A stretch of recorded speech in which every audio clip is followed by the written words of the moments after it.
Hello everyone, welcome to the Newsbrowse News broadcast.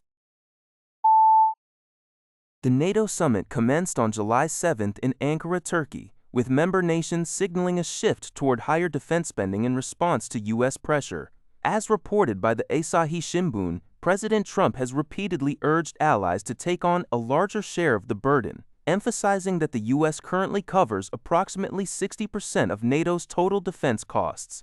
During the summit's Defense Industry Forum, several countries, including Germany and Romania, announced significant agreements to jointly procure military equipment, such as Swedish-made surveillance aircraft, to enhance the alliance's operational capabilities. NATO Secretary General Mark Rutte highlighted the importance of industrial cooperation between North America and Europe to foster innovation. The summit reflects ongoing tensions regarding defense funding, particularly following the target set for 2035 to increase defense spending to 5% of GDP. The International Olympic Committee, IOC, is moving to clear the path for an increased number of Russian athletes to compete in upcoming Olympic events.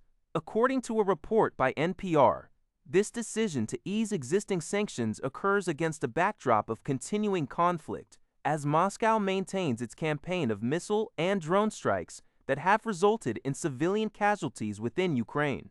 The move highlights the ongoing tension between international sports governance and global political instability, as the IOC navigates the complexities of athlete participation while war continues to devastate the region.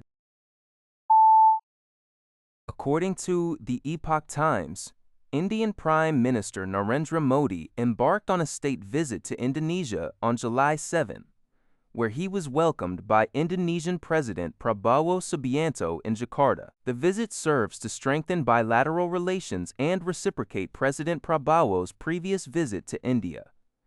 During the two-day trip, which includes visits to Jakarta and Yogyakarta, the two leaders are expected to finalize 8 bilateral agreements and several memorandums of understanding covering a wide range of fields, including defense, food security, energy, trade, and health.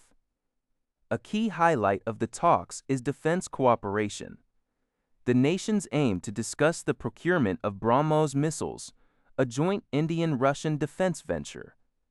This follows Indonesia's purchase of the missile system worth up to $350 million in March 2026 as part of its defense modernization. Additionally, the leaders are likely to address trade concerning palm oil and coal. Although Indonesia recently placed exports of these commodities under central government management, Indian diplomats expressed confidence that both nations will work together to resolve any trade issues smoothly.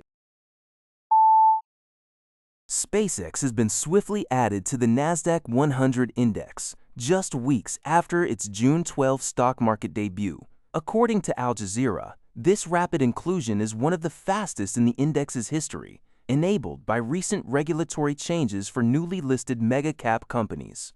The move is expected to drive significant demand for SpaceX stock from index tracking funds and ETFs.